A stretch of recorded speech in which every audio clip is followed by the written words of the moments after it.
to go over everything. I got 20 minutes to film this, and I just did leg day. Dude, my leg is so sore. Leg day is good for you. Doesn't mean it's going to be pleasant. You know what I mean? It doesn't mean it's going to be pleasant.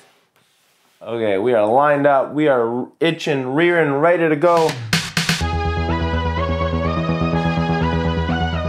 There are so many things I wish I knew before I became a full-time content creator. There are so many different challenges and situations you have to learn and work through. And so with this video today, I want to give you 10 things I wish I knew before I started that hopefully help you on your journey as content creators and really get to, you know, skip some of those hurdles, some of that pain that I had to go through. So let's get right to it. I've got my tea right here. Let's get right into the first point, which is get organized. And what I mean by get organized is, I don't care what app you use, whether it's Notion or Milanote, ClickUp, there's so many different productivity apps out there. I highly recommend you learning one, working with it, sticking with it, watching tutorials on it. It'll help you so much in terms of organization of planning content. I plan all of my content in Notion. I just started now to look at Milanote, so I recommend using one of those apps to make sure you stay on top of things, on deadlines, on all those different things you need to know when you're making content. Number 2 has everything to do with this guy right here. This is an SSD. If you don't know what an SSD is, it is a solid state drive. There are no moving parts in here. This is what you should be editing off of, not one of these guys from WD, which is a hard drive. Significantly slower, not as efficient. So SSD is 100% for editing off of, and hard drives are for backing up your footage, for making sure you have all that safely on here. But again, two very different usages. I'd still highly recommend getting both, but if you can only get one, start with an SSD. It'll make your editing so much faster.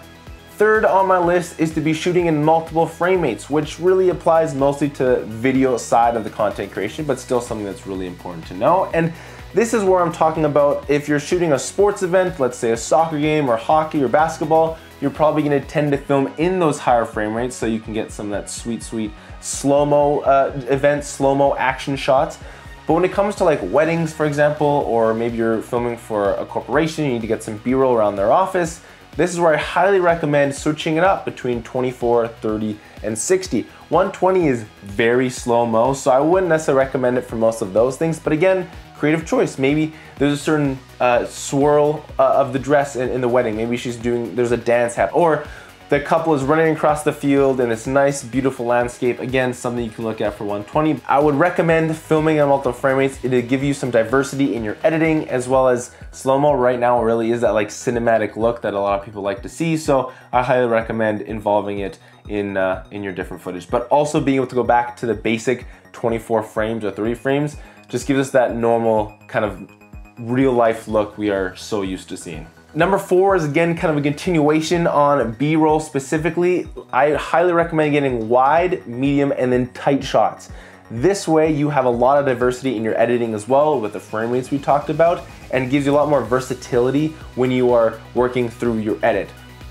You're never gonna get enough B-roll for whatever event you're filming, and that way in your editing, you're always gonna have another angle to work with, and you might even be able to introduce it later down on the edit as well and not have it all in the same spot. I know it saved me a few times because the worst thing that I ever encountered when I'm editing and working through B-roll is never having enough B-roll and coming back to my desk and going, oh no, I don't have anything to work with. So I highly recommend shooting this way. You get 3 different angles for the same shot, gives you that much more to work with. Number 5, halfway through the list, we got 5 more that are so crucial, I think really important for you all to know. And the 5th one really is, don't be afraid to try different editing softwares. If you haven't watched some videos lately, I recently just switched over to DaVinci Resolve about 9 or 10 months ago. And what's funny is when I first got into content creation, I actually was choosing between Premiere and DaVinci. One of my good friends was recommending DaVinci, but I was like, no, Premiere is the standard. I gotta work with it. I gotta go with what the standard is, right? So I did for about 2 years. And I mean, I learned a lot from it, but I find DaVinci is really working for what my workflow is in my, you know, freelance / content creation. So just because you've heard one is really good doesn't mean you shouldn't check one out, especially because like DaVinci Resolve is free to try anyways. And as well as like you can look online to see what other people are using, to see how they like the softwares, and you stay that much more informed. I think if we come at it with a tunnel vision, we tend to not really see what everyone else is using. And there are some really great other resources out there for you to try. So hey, don't get stuck with one editing software. Look around to see what really works for you and not just what everyone's telling you would work for you. Number 6 is that gear is not the be all end all, okay? What I mean by that is if you want to start being a content creator, man, your phone is the #1 tool you can start to use right away to start making things, to practice taking photos, making videos. There are so many apps nowadays that you can just edit and post from your phone to TikTok, Instagram, and YouTube. So please, if you want to start content creation, don't worry about having the fanciest camera, fanciest mic, all those things. That will come in time if you give it enough time. Start with your phone, work with that right away. And on that note, when we're talking about cameras and those things, there's this whole world of, do I choose Canon? Do I choose Sony or Nikon? When you're starting off, and this is actually one thing I really learned from working at a camera store that I always ask the customers coming in is, hey, what are your friends shooting on? What is people in your family shooting on? Like, what are they working with? If they're all shooting Canon, Canon might be the road I kind of help you walk down along and find a camera that fits your need and fits your budget, right? Or they're all shooting Sony. And really why this is important is because if all of your friends are working with Sony, if you buy a Sony camera, they can help you. They can show you tips on how to use your camera. They can let you borrow a lens or two. It's just an easier ecosystem for you to work in rather than having something completely different from them and them going, I don't know how your Canon works, who knows, because who uses Canon? Just kidding, lots of people do. But if you don't have a group of friends that have a specific brand they work with, nowadays all three are amazing, and we could go down the rabbit hole of talking about autofocus between Sony and Panasonic and Canon and Nikon. That's a different video for a different day. Everything can really work for you. You just gotta find something that fits really where you're at and your budget line. Number 7 on my list, and one that is really important for content creators because we get blasted by ads all the time in terms of this specific subject, is music and copyright music. So one of my biggest recommendations is whether you are signing up for MusicBed, Epidemic, Artlist, or any of the ones on the crazy list of now available copyright-free music, I highly recommend subscribing. At first, I spent hours trying to painfully find free music that fit the vibe of my video, and 9 out of 10 times, usually 10 out of 10 times, I couldn't find it. Time is money, and if you're gonna spend hours and hours and hours trying to find free music you can use for your content, you might as well spend $10 to $20 per month to have music that you always know will be available to you, and they're always adding more and more tracks too, okay? Now, I personally work with Epidemic for my YouTube channel. I work with Artlist at my work, and we actually used to work with MusicBed last year. Now more so than ever, it is affordable for us personal content creators to have a music licensing. So I'd recommend checking out Epidemic or Artlist. They have the best affordable prices. I think overall MusicBed is my favorite in terms of the quality of music you can have, but it is also really expensive, like significantly more expensive than Epidemic and Artlist. Either 3 of those would work. I recommend spending a bit of that money that you are earning or working for to get proper music. Because let me tell you what, there's nothing more aggravating than finding like the same track for the 100th time that sounds the exact same and it's just awful. And you can like tell it's free music. I can't be the only one, right? You can just feel it. You hear it and you're like, ah, this is free. I can tell. Let's avoid that. And something that I want to help you work through that pain. Get some music licensing. It'll be so much better. Number 8, we're almost done. If you stuck to this far in the video, man, give me a thumbs up. Appreciate that so much. Comment down below one of these tips hopefully you can take and it'll help you in your content creation journey. But number 8, also super important, and this comes to when you're editing a photo or color grading or editing a video, it's a journey. Please understand that. It is a long-term journey that's gonna take so many different ups and downs, kind of like a roller coaster ride of I've improved, I feel like I haven't, this seems like my worst project I've ever made. That's okay, that is totally okay. If I could have told myself that when I first started, that like, hey, this is gonna be a long time coming, I think that helped me a little bit more. Like my color grading from when I first started making videos to now is like night and day difference. Partially because you learn so much over time, you're watching more videos, seeing other people's content and how they're making things. And you might come out of the gate being like, I'm gonna color grade the best looking video ever known to mankind.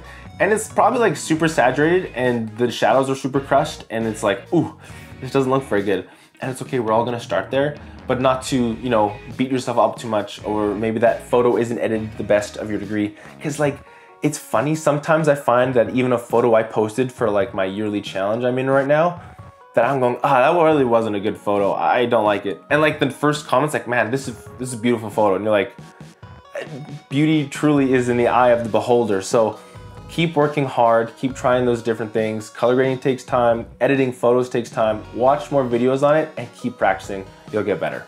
This 9th one is really specifically to video, but you can kind of, we'll generalize it for photo as well. Get used to your shortcuts and hotkeys when you're working in your programs.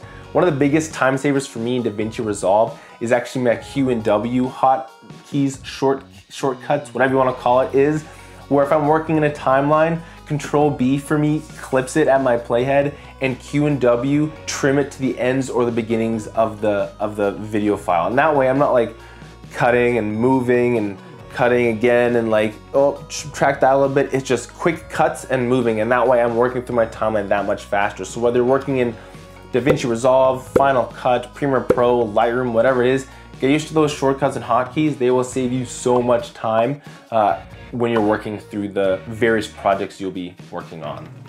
And finally, number 10, if you made it to the end, thank you so much, I appreciate you. It's really to not put all the pressure on you. It's to kind of like relieve that burden a little bit. I know when I first started, I've seen so many different content creators, people I look up to in the industry going, wow, they make such beautiful things, their projects, their sound design, the different color grades, the photos they post, the composition. It can be a little overwhelming for all of us content creators, especially when you're new. And this is my biggest piece of advice I could give in this video, is really like, we can take that as inspiration, but not as something we should put as expectations on ourselves right away. It takes time. Man, I was looking at my first few videos I posted on this channel a few years ago. Whew, some things needed to be changed and some improvements were had, and I learned a lot of things on the way. But in that moment, you're like, man, I have like 5 people watching the video. I have 20 people watching the video. What is going on? Or you're posting a photo and you're getting almost no likes and you're not understanding why. Keep going, keep trying, and let's just start to enjoy the journey more. Like, let's enjoy taking photos, let's enjoy making content. It is quite the wonderful thing to actually have that opportunity to be able to do it. So, last, final tip is just to take that pressure off you, enjoy what you're doing, and that's really all I have this week. So, hey, comment down below if you found any of these tips helpful. And please, if you have a tip that you've learned over the years of being a content creator, I'd love to see them, love to read about them. We can learn from each other. I think that's a wonderful thing about this platform. So, hey, drinking some chai tea, don't worry, I didn't forget, and pretty sure it's still piping hot. Oh, that tastes great though. Hey, stay hydrated. I hope you have a wonderful day today. I hope you are doing well. I appreciate you watching to the end of the video. Hey, give a thumbs up if you can. Apparently that helps the algorithm more now so than ever. And I'll see you next week. More tea time.